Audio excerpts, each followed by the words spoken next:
Hello grade 11s, welcome back to another video. So in today's video we'll be doing the June 2023 grade 11 economics paper 2 from the Gauteng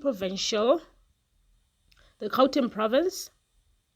So this question paper was written for 2 hours and it was 150 marks, and it consists of 15 pages. So on page 2, we have instructions and information. So answer 3 questions as follows in the answer book. Section 1 is compulsory. So in section 1, you answer all the questions in section 1. And then section B, answer any 2 of the 3 questions. And then section C, answer only 1 of the 2 questions. And then instruction number 2 says, answer all the required number of questions. Answers in excess of the required number will not be marked. So if you have 3 questions in section B and then you answer them all 3, they will just mark the first 2. And then in section C, answer the required. So in your question paper, you should have answers from section C, 2 answers from section B, and 1 answer from section C. So write the question number. Number 4 says, write the question number above each answer. And then number 4, write the question. Number 5, read the questions carefully. Number 6, start each question on a new page. So it's very important to go through the instructions and information to know what is expected of you. And then level 1 to 2 lines between leave 1 to 2 lines between subsections of questions. And then after maybe it's 1.1, skip a line and then write 1.2, skip a line, 1.3. Okay. And then number 8 says, answer the questions in full sentence and ensure that format, content, and context of your response comply with the cognitive requirements of a question. So if they say something is 2 marks, list 2 things for 2 marks. It means that if you're asked to list 2 things and then you're giving 2 marks, 1 item you list has 1 mark. But if you're asked to explain for 2 marks, you give full sentence and get your full 2 marks. If it's a half sentence, it's a 1 mark. So if you're giving half sentences, give 2 half sentences for 2 marks or 1 full sentence for 2 marks. You will see. Number 9 says, use only black or blue ink. Number 10 says you may use a non-programmable calculator. And then number 11, write neatly and legibly. So here we are on section A, question 1. On question 1, 4 options are provided as possible answers to the following questions. Choose the correct answer and write only the letter next to the question number. 1.1.1 to 1.1.8 in the answer book. For example, 1.1.9 is E. Okay, so the first one, 1.1.1, says a perfect market should consist of liquidation. A perfect market should consider liquidation. Liquidating a business is when you can see that you're not able to pay your everyday expense, like a business is running at a loss. So you liquidate the business and sell all the assets and pay off all your debts. The business is no longer making a profit. It's just running at a big loss. So you opt for liquidation. So for that 1.1.1, the answer is D. Okay, so when you are here at D, you should consider liquidating the business. I have videos where I teach about marginal revenue, total revenue, and all those average variable costs and all that. So when your marginal revenue equals to average variable cost, then you should consider liquidation as a business. And then 1.2 says a business will combine a specific quantity of fixed inputs with a quantity of a business will combine a specific quantity of fixed inputs with a quantity of variable inputs. So number B here is the correct answer. And then 1.3, if the bank charges of Capitec Bank increase, potentially the demand for F&B products will increase. Capitec increases their price, so the Capitec's customers will go to their opposition. So when you increase price, quantity decrease, okay? So the top segment of an oligopoly is the top segment of an oligopoly, which is 1.4, is 6. Relatively elastic, okay? And then 1.5, production and employment decisions by firms are determined by their position. So they are profit maximization position. So the production and employment decisions by firms are determined by the production maximization positions. So we're able to hire based on the maximization of profit. And then 1.6, world oil supplies are mostly controlled by Organization of Petroleum Export Countries. So this is what controls the oil supply. This is what control the world oil supplies are mostly controlled by the Organization of Petroleum Export Countries. And then 1.7 said tend to be more elastic in the long run than in the short run. So that is a time period. Trends are more elastic in the long run than in the short run. 1.8 says the cost of production plays an important role in achieving economic profit, marginal profit, factors of production or business objectives. So the cost of production plays an important role in achieving the business objective, because the business objective is to make profit. So the cost production, how we choose to produce and which route we're willing to follow as a business, and what advantages can we get in terms of producing more and spending less, it helps us achieve our business objective. So here are the answers for question 1.1 from the memo. So for 1.2, we are asked to choose a description from column B which matches an item in column A. Write only the letter A to I next to the question number 1.2.1 to 1.2.8 in the answer book. For example, 1.2.9 equals to J. It's just an example. So column A, we have economies of scale, we have marginal revenue, we have duopoly, we have market forces, we have cost curves, we have accounting profit, we have homogeneous, and then we have long run average costs. So we are going to answer. Let's go for let's look at column B. Let's look at A, products sold in a perfect market and pure oligopoly. Let's look at column A to see which one can match with that. Well, that is duopoly. So for 1.2.3, the answer is A. Okay, but I'll show the memo after this. And then for B, which is, it shows the firm's lowest cost per unit at each level of output. That is economics of scale. So for B, it's 1.2. No, that is marginal revenue, sorry.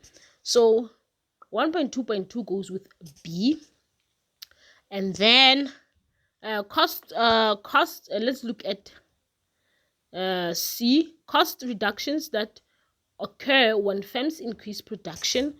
So those are cost reductions that occur when firms increase production. When you produce more as a firm, these are the cost reductions that occur. So that is the that will go with market forces. 1.2.4 goes with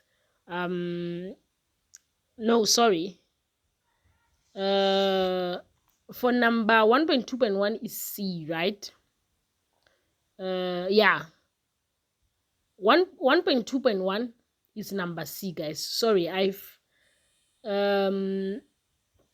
mixed this. I can see when I'm reading, like, no, it's not that. Okay, let's start with A. Start afresh. So products sold in a perfect market and pure oligopoly. We have products sold in a perfect market and pure oligopoly. So with number A, that will go with homogeneous. So number A goes with 1.2.7. So at 1.2.7, you put number A. And then for number B, shows the firm's lowest cost per unit at each level of output. That is long run average cost. Yes, 1.2.8 goes with number B. Okay. So number C, cost reductions that occur when firms increase production. So C will go with A, that is economics of scale. So we will say this is B, this is A for 1.2.7, and then we will have C for 1.2.1, and then for D is additional receipts and for every additional unit sold. So that is marginal revenue, and then D will be 1.2.2. And then for E, market structure dominated by two firms, and market structure is dominated by two firms. That will go with duopoly, yes. E will go with 1.2.3. And then we have factors that determine the allocation of scarce resources. Oh, those are market forces. So that will be F. And then for our G, we have the difference between total revenue and total costs. The difference between total revenue and total costs, that is accounting profit. So for 6, we have G. Yeah. And then the relationship between H is the relationship between cost of production and total quantity produced. That is number 5. So number 5 will take, or the cost curve will take H. Yeah, we have answered for everything. So here are the question for 1.2. These are the answers for 1.2. So for 1.3, you are asked to give one term for each of the following descriptions. Write only the term next to the question number. So 1.3.1 to 1.3.6 in the answer book. Abbreviation, acronyms, examples will not be accepted. So you give a full name. So 1.3.1 says, you need to give a name for this explanation, okay? 1.3.1 says, refers to the number of customers to which the business has access to. So that is a market share or a target market. You can say target market or market share for 1.3.1. It's number of customers the business has access to. I'll show you the answers written on the memo after this. And 1.3.2 says a situation where the monopolistic competitor's total costs are equal to its total revenue. Well, that is normal profit, okay? For monopolistic competition, when their total costs are equal to total revenue, there is normal profit. And then 1.3.3 says a cost that will change according to the level of production. Or here we also call it I will remember the name. I just, when total cost equal to total revenue, we call that break-even point. 1.3.3, but you know there are terms for oligopoly. So in a monopolistic situation, you say normal profit. And then 1.3.3 says a cost that will change according to the level of production. So how much, they are fixed and variable costs. So variable costs are the ones that will increase according to the level of production.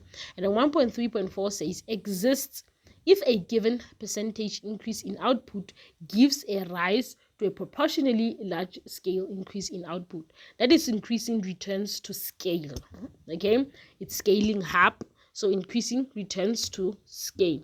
So whatever that you have gotten, you put it back into production to increase the scale of your production. So number 1.3.4 is increasing return to scale, okay? 1.3.5 says the amount of satisfaction that a customer receives from the use of a product or use, that is utility. And in 1.3.6, the percentage change in the quantity supplied is exactly equal to the percentage change in price. That's unitary elastic supply. So these are all the answers to 1.3. That is the total for 1.3, 30 marks. Let's go to section B. So I'm looking at this. We already have answers and memos here. So I just want this video to be quick. So in section B, you are given 2.1. You are asked to name any two factors that influence price elasticity of supply. So two factors. Well, factors that influence price elasticity of supply are the level of employment, the ability to store the goods, time, and industrial nature of the goods, or any other acceptable relevant answer. So you are given any other relevant acceptable answer, okay? So you are not limited to all that appears here. As long as the answer is correct, you will get your marks. So this is not a strict question, not just up to these 4 questions. So you can have another another answer that is not written here, but it will still be correct, okay? And then 1.2.1 says, how would a firm benefit from considering the price elasticity of demand before changing prices? So if a firm considers the price elasticity of demand before changing price, how can it benefit? So here the answer says businesses will benefit from potentially maximizing profits without the risks of overcharging customers and therefore losing them. And then they said any other relevant answer. So you're not limited to this answer alone. Anything that is correct will be marked. So we answered 2.1. Let's go to 2.2. Study the diagram below and answer the questions that follow. So trending firms in South Africa, we have farms, coffee shops, or houses of chains. We have a retail industry. So from this source that you get from Google Images, we're going to answer the following questions. Identify the business with low startup costs, which it means there are coffee shops because there are a lot of coffee shops business. So trending firms in South Africa. So 2.2.1 is coffee shops. And then 2.2 says, which market structure has negligible power over prices that are determined by the market? That is the perfect market. So 2.2.2 is the perfect market. And then 2.2.3 says, briefly describe the term hybrid structure. So it's a combination of imperfect and the perfect market. That is a hybrid structure. Okay. And then 2.2.4 says, how do monopolistic firms use different approaches to communicate information to consumers? So why, not how, why do monopolistic firms use different approaches to communicate information to consumers? Because they want to increase their market share. They use it to increase their market share. And then let's look at 2.5. How is efficiency possible in the monopolistic market structure? So these are the answers for 2.2, 2.2.1, 2.2.2, 2.2.3. You say 2.2.3 has any other correct relevant response. And then 2.2.4 is there. And then 2.2.5. How is efficiency possible in the monopolistic market structure? So, faced with a lower average cost curve, the firm can beat competition on price. So, remember, monopoly is like Eskom, a company that does not have competition. So, how can it be efficient? Okay, so faced with a lower average cost, the firm can beat competition on price lower than that of the monopolistic. So firms in a monopolistic market choose technologies and technical processes which are cost efficient to allow expanding the production set of the firm to the respective level of factor usage. They say any other relevant answer. So you, as yourself. You can get this question correct if you know what is a monopolistic competition. It's where there's no competition. Okay, there's one firm in that competition that is dominating. So efficiency is doing things correctly. Okay, things being done correctly, being run smoothly, and making sure that this business is able to deliver always. How can it be efficient? You can come up with an answer to that and answer it. Okay, how can it be efficient? You answer it. We know of the corruptions that go through such businesses, but how do you think those things can be mitigated? How can it be efficient? That is your answer. Now let's look at this 2.3. Study the graph below and answer the questions that follow. So we have cost, we have quantity, fixed costs, variable costs, and total costs.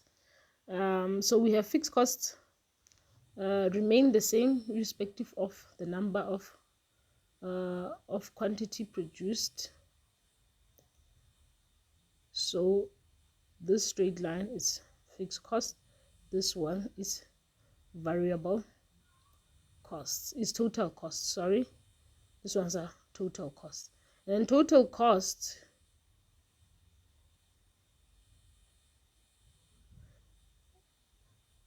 this one's a total cost equals to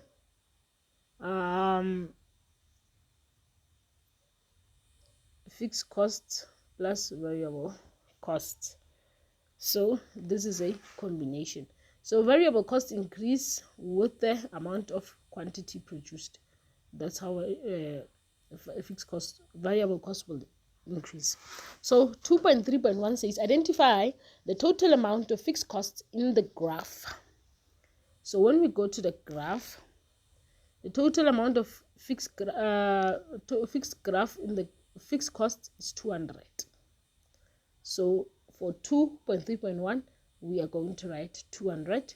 And then for 3.2.1 says provide the formula to calculate total cost. So that's what I say, total cost equals to fixed cost plus variable cost. Here we have 200. And then 3.2.3, briefly discuss the term variable costs. Variable costs are costs that change as output changes. Okay, so 2.3.4, why is the line of fixed costs a horizontal line? Is because fixed costs do not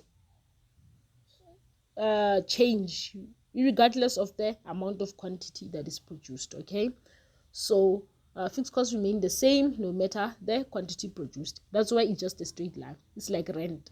Whether we produce more or less, we're still going to pay the same rent.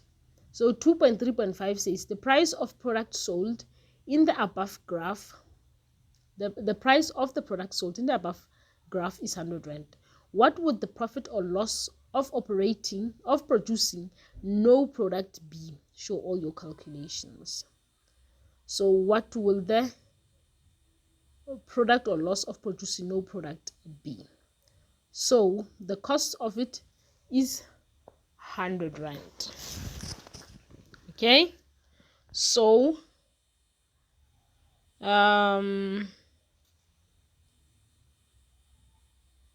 profit or loss equals to total is equals to, let's,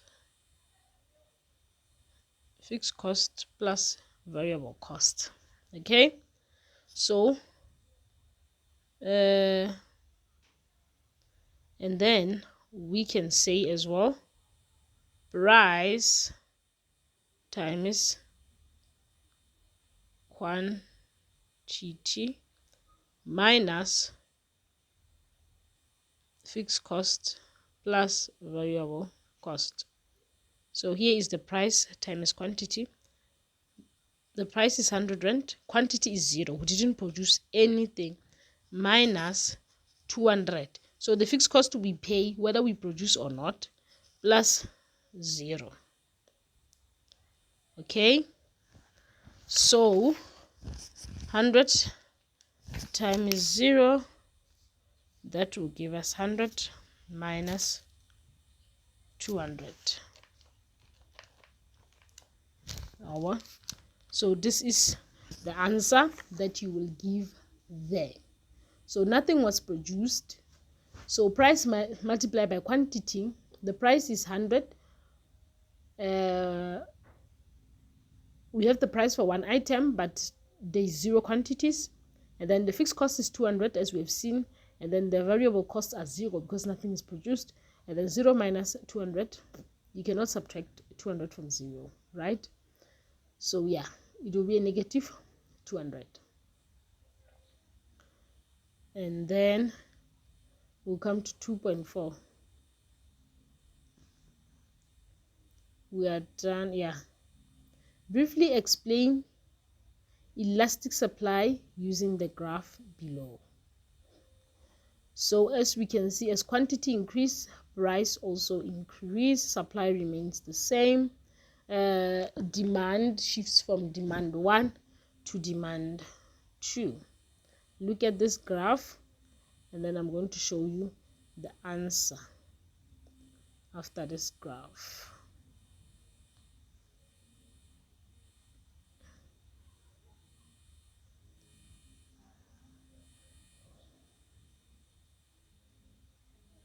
This is the graph. And then the next question says, how does load shedding impact on existing businesses, on extended businesses as a strategy of none? How does load shedding impact on extended services as a strategy of non-price competition of oligopoly? So here we have 2.4. Briefly explain elastic supply using the graph below. So when supply is elastic, then the percentage change in quantity exceeds the percentage change in price. A change in price causes a bigger proportional change in supply. Yeah, so this is how you answer the question. Write the graph on your book and then look at those answers there. And that's how you explain the graph using that's how you explain elastic supply using a graph. And 2.5, how does load shedding impact extended services as a strategy of non-price competition of oligopoly? And then say profit will decline as firms close early due to load shedding. When you just say profit will decline, it's half sentence. But when you give a reason why will profit decline, go down, you have given a problem and it's and why that problem takes place. So you get 2 marks for that. So a half mark does not have the why. When profit decreases, consumers will face network problems. That's number 1. When purchasing online, which will decrease sales. Which will decrease sales is the second part of this question. That's how you answer for 2 marks. Increased costs in alternative power supplies will reduce working hours. And any other relevant answer. And then at the bottom says yes, maximum of 2 marks for mere listing an example. So if you just do one word or give an example, you just get 1. So we're on question 3. And then this is microeconomics. So 3.1.1 says, name any 2 types of supply elasticity. We have perfect elastic, relative unit, relative inelastic, perfect. So any of the 2, you will get 2 marks, 2 answers, 2 marks. And then any other relevant answer, so they are more than that. And 3.1.2 says, what is the ultimate purpose of SMART objectives of businesses?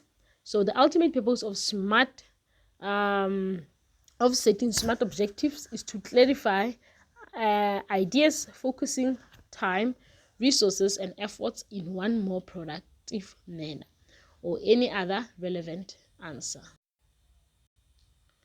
3.2 says, study the cartoon below and answer the questions that follow. Essential goods, and then there is price control there. And then let's look at the answers. Which illegal activity is depicted in the cartoon below? Price control. Well, so this is price fixing. Price fixing is the one that is depicted above in the cartoon. And then 3.2.2 says, name the type of profit made by oligopolies in the market. That is economic profit. So 3.2.3 say, briefly discuss the term cartel. Cartel is when two or more firms agree formally on influencing market prices to maximize profit and their profit share, to increase their profit share. So that is cartel. And then 3.2.4 says, why is it more beneficial for firms to collude instead of engaging in competition? Is to maximize profit under coalition environment. So 3.2.5, how does government protect consumers from oligopolies? So these are the answers for 3.2. We have 3.2.1, 3.2.2, those ones that I've just did, 3.2.3, 3.2.4. It's not focusing. So let's look at 3.3. Study the information below and answer the questions that follow. How the petrol price has changed in South Africa in 2022. Okay, that's South Africans with petrol vehicles are now paying R3.83, 19.6 more for a liter of petrol, while diesel motorists are spending a significant R6.68, which is 38.7% more of a liter since the start of the year, when the price of 95 octane petrol was R19.61 and diesel was R17.24. The source of this is from the Business Tech website.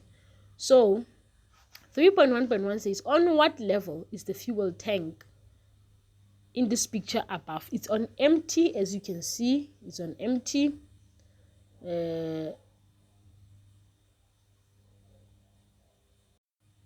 It's on empty. We look at this. So it is on empty. And then 3.2 says, name any one factor that determines the absolute price of a good. So that is income. That determines the price. So income also, and any other relevant answer. Briefly describe the term relative price. So the relative price is the ratio of the price of a specific product in one period to the price of the same product in another period, okay? Or in the same period. We'll look at, So 3.3.4 says, what will happen to the revenue of the fuel supplier? Or any other relevant answer, guys, for 3.3.3. And 3.3.4, what will happen to the revenue of the fuel supplier if the price of fuel increase? What will happen to the revenue of fuel suppliers if the fuel increase? Less people will buy, so revenue will decrease as fewer consumers will purchase. And then we have 3.3.5. Why is it not possible for South African consumers to adjust their use of fuel in the short term? And then 3.4 says, briefly explain the relationship between product and factor market, and how do natural disasters influence price elasticity. So I'll be answering these three questions now. So these are the questions to 3.3 that we just did.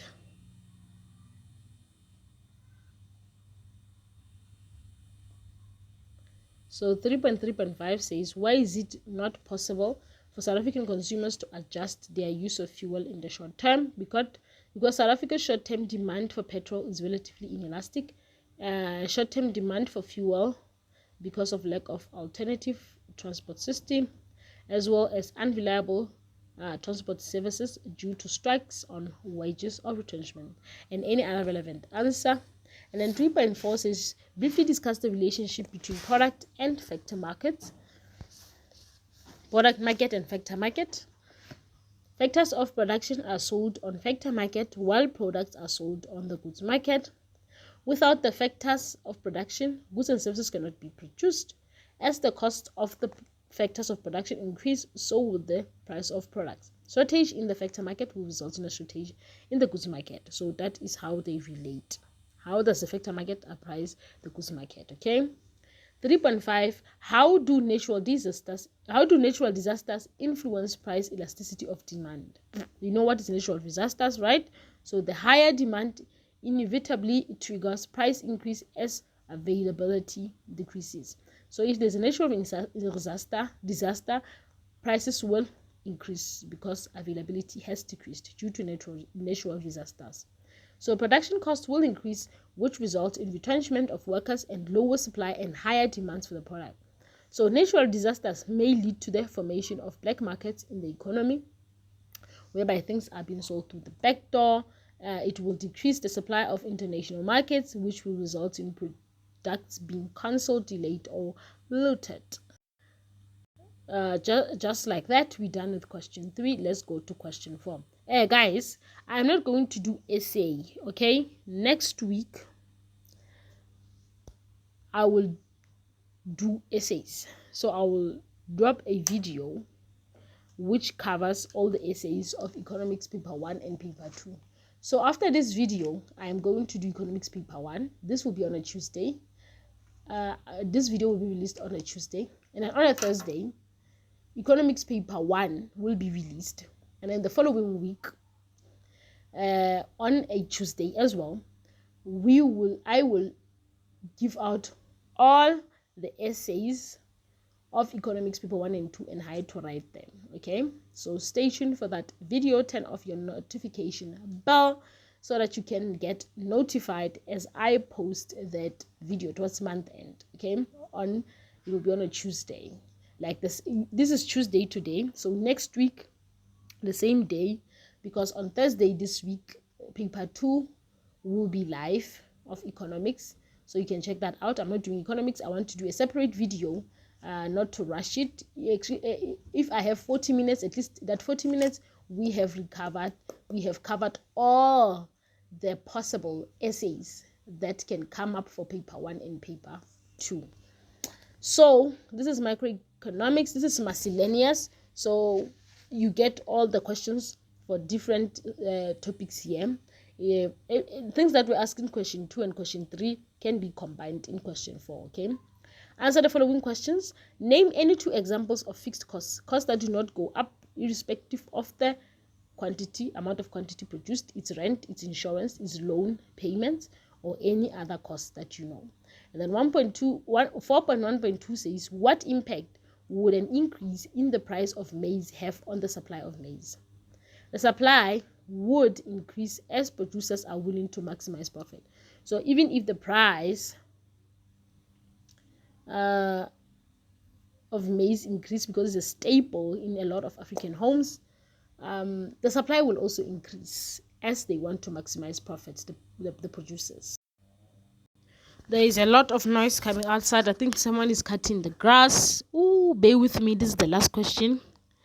Let's say 4.2, study the information below and answer the questions that follow. The business must become the most profitable business within 5 years. So SMART principle.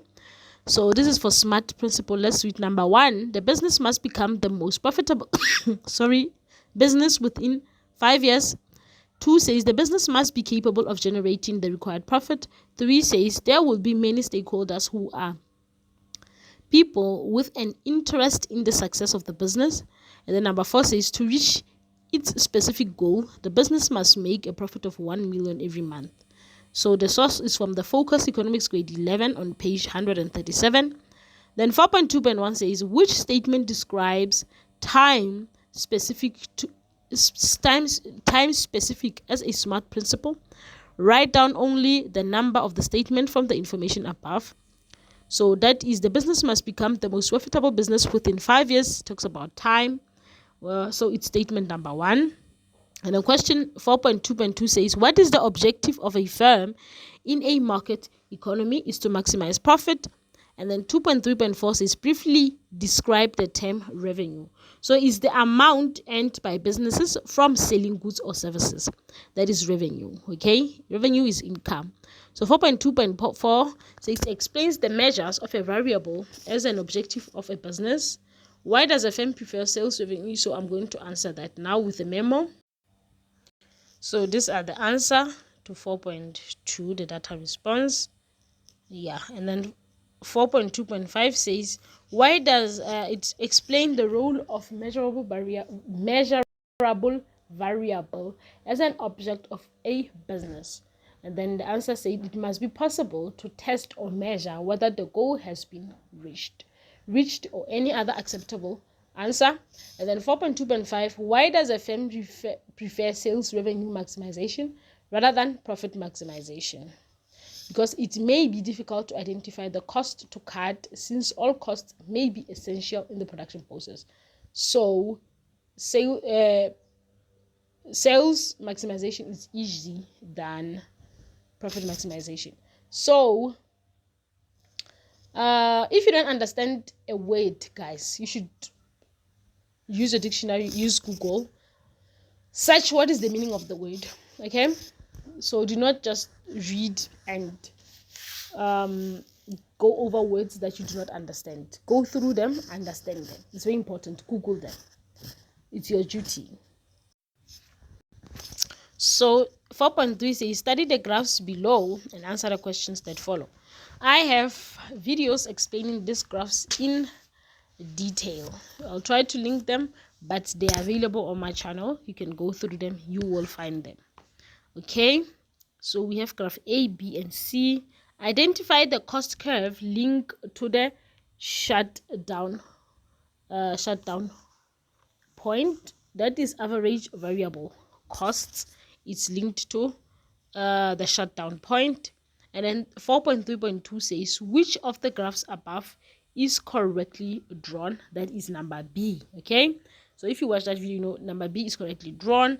And then 4.3.3, briefly describe the long-term run costs. You describe them. It is the period in which all factors of manufacturing and costs are variable. Okay, that is it. Any other relevant answer? And then 4.3.4, how do economists plot the graph of MC at the midpoint? Why do economists plot the graph of MC, marginal cost, at midpoint? Is because it is the equilibrium quantity, and firms do not want to determine the point of equilibrium, and they do not want to determine from the point of equilibrium. That is why. And then we have 4.4, and then I'm going to show you 4.4, and then 4.5 says analyze the effect of tax on price elasticity. Oh, 4.4 is the one that says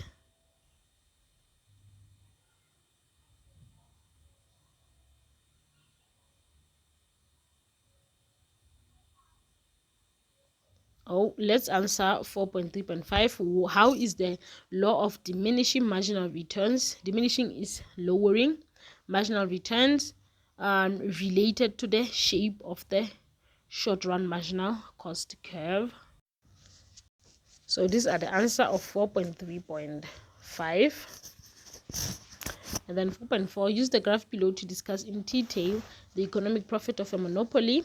So this is what is discussed, and I will show you the graph shortly. You can write this down, look at the graph, and see if you understand. So they're actually here, the graph is being explained before your exam, though that when you get into your exam, you know how to explain these graphs. Okay, it's very important. So this is the graph that is being talked about. So we're going to do the last one, which is 4.5. Just like I said, I will not be doing essay in this video. We'll have a separate one for all the essays of economics after I've done paper 1 on Thursday for economics, and then next week Tuesday you will get a video on all the essay type questions for economics, all the essays that can be asked in economics. So analyze the effects of tax on price elasticity, and these are the answer. Thank you very much for watching, guys. Until the next video, don't forget to like, comment, and subscribe. Share with your friends. If you like these videos, I will do more of them. So the more you like, the more I'll be compelled to do another paper 2 of economics. Or if you like paper 1 more, I will do another paper 1 before you write. Until the next video, bye.